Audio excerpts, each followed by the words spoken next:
Hi, I'm Madeline Edgar and I'm back with another of my Marvellous movement Feldenkrais tips, and this is the second in the series called Waking Up Your Spine. So again, you can do these movements in any position, but today we're going to do it in sitting. So notice again where the weight is on your buttocks. Do you have more weight on one buttock than the other? And also notice which ear is closest to which shoulder. All of us have a slight scoliosis, a sideways curve of the spine. Mine goes this way. So we're going to play around with those movements now.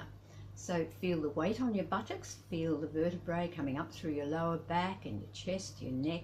Notice how your head is balanced on top of your spine, and again, which ear feels closest to which shoulder, which for me is the right one. And now slowly begin to tilt your head to the right.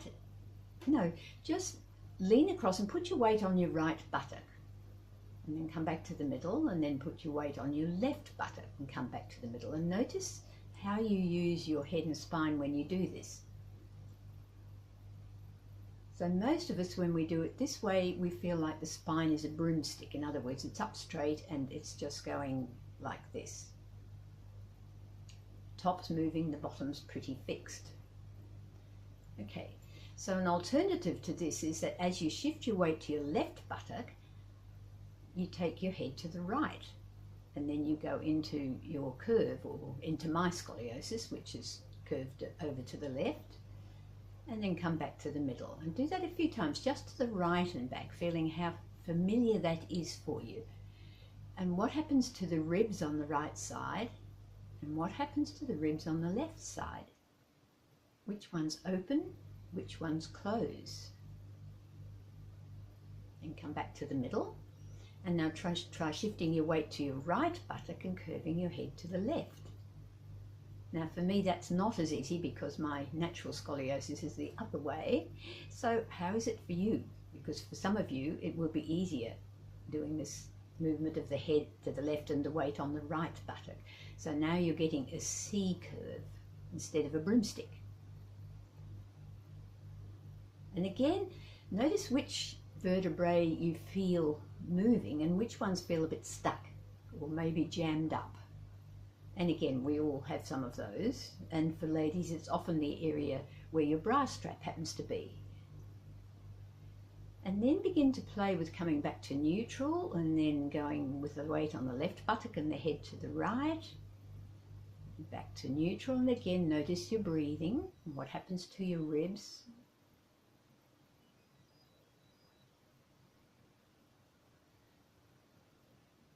And is it changing as you do it? Is the movement changing? And what happens to your feet on the floor? And do you get taller in the middle, or do you stay down? We can do this with our pelvis flexed backwards. And we can do it with the pelvis extending a little bit or arching a little bit. But somewhere in between that is neutral, where you feel like you get taller when you come to the middle and shorter when you shorten to the side. So it's a really interesting movement to play with, and you'll always find one side easier than the other. Now go back to the broomstick again. Shift your weight to your right, take your head to the right.